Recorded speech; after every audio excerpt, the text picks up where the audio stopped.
She's like, well, I love you, but I'm not in love with you. I'm sure you've heard that one before. Or most married guys, when they're living in sexless relationships or marriages or whatever, that's usually the case.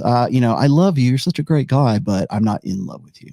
If that conversation, by the way, if that realization happens for women earlier on, like while they're still single, that's when you get the wait for me speech, right? Or the wait for me joke. It's the Friends, the Ross and Rachel situation, right? Well, if we're both, when we get to hit 30, if we're both single, then we'll get married because you're such a great guy. Oh, thanks. You're such a great girl. Well, we're going to go and experience our 20s and you know, bang whoever we want, try to find the guy who's the best fit for us. But if we don't find that guy or that girl, then we're just going to you're going to get married at 30 years old. You give a guy that kind of hope, he's going to probably just be like try to wait. He's going to play the long game for like a decade and hope that Rachel is still going to be into him when he hits 30. And hopefully he'll have made partner in the law firm or whatever. What was Ross? Ross was an anthropologist. He dinosaur, you know, doctor by that time. And so he's making money. And that is the most fucked up joke I think I have ever heard, because it essentially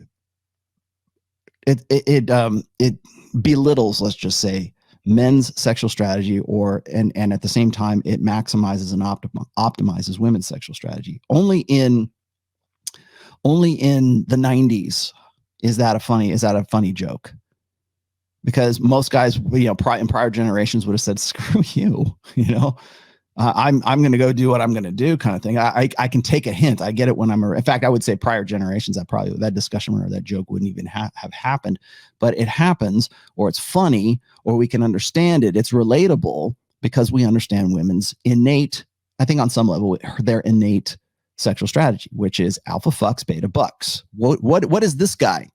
What do you think this guy, where does he fall under? Is she making rules for him, or is she breaking rules for him?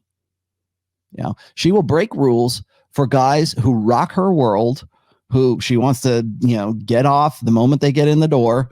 She'll break those rules, literally breaking a very, you know, her vow or marriage vows to do that. But she will still make rules for him if he even refers or talks about like women at work or something like that. I can't remember what he was saying, but you get the picture. Those are the rules.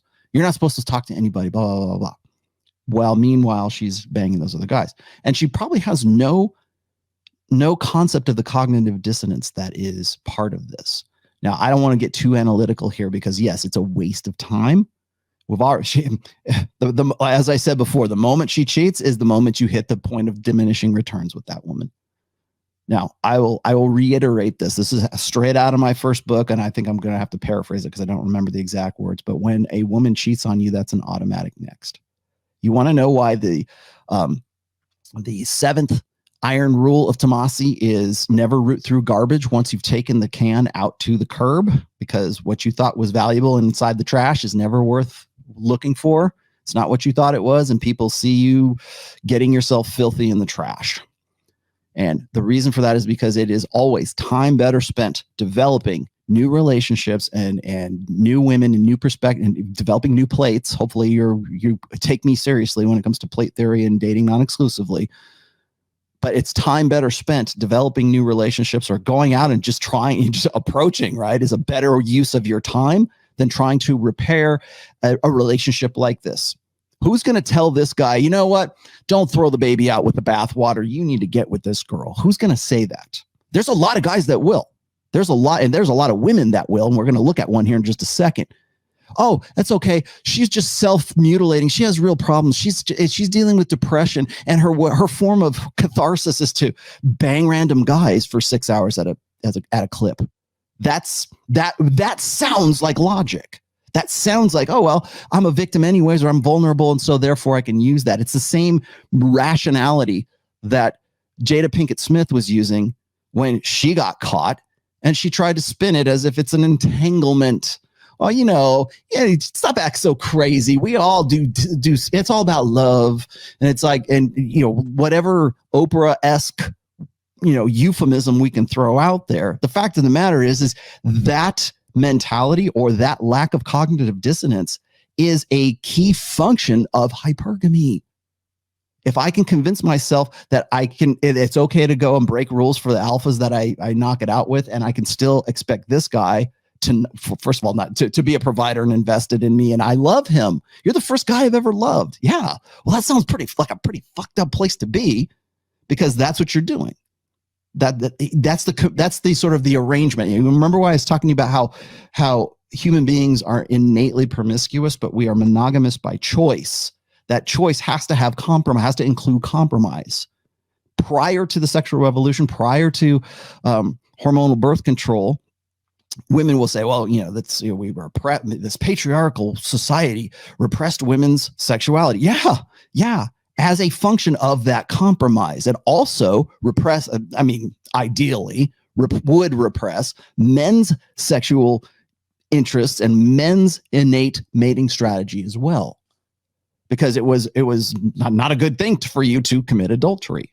We used to have. Did you ever read when you were in high school? Did you ever read a book called this? Maybe you don't now, but I remember when I was in high school, you had to read this book called The Scarlet Letter. And if there was an adulteress in, I think it was colonial America, there was an adulteress and she had to wear the scarlet letter as an A on her chest, right? Because she was an adulteress. And I think the whole book was like how she wasn't, and they were trying to, prove her innocence kind of thing. But it was like this illustration of a society that actually respected the compromise, the legalistic compromise, or the agreement that, okay, if we're going to be in a marriage together, I will, forsaking all others, that's part of the traditional marriage vows, till death do us part, sickness and in health, for richer or for poor, to love, honor, and obey, right? Forsaking all others, that's also part of that as well. That applies to the guy, and it should have applied to the guy and the girl way back in the day. Now we're going to make up our own subjective, vows and go, well, we're going to live our truth. Some new age bullshit vows, right? But the old school, under old school marriage, at least as part of the conventional marriage vows, that was included.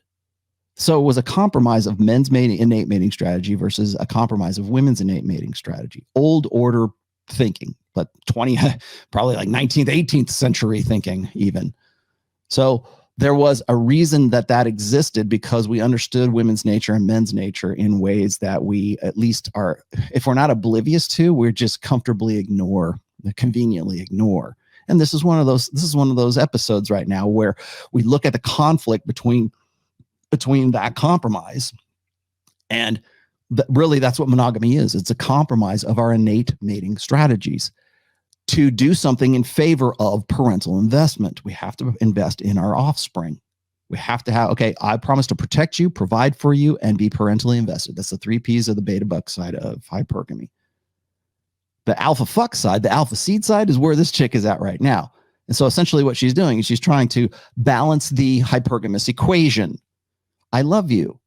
I don't know why I do these things. I beat myself up. It's a bad thing that I do these, but you should feel sorry for me because I can't figure these things out. I have a problem. I have a disease. I have a psychological disorder, whatever it is. I'm self-mutilating by having porn sex with somebody was saying in the chat, she should start an OnlyFans channel. She probably already has, if she hasn't, she's probably making a good chunk of change on this. An adulterous woman will lie, eat spit, and say she's done no wrong. Proverbs. Okay. Yeah. Maybe that. Okay. You could probably find similar quotes in the Quran, the Bhagavad Gita, whatever else. But yeah, you're right. It's commonly known, or at least it's better understood, I think,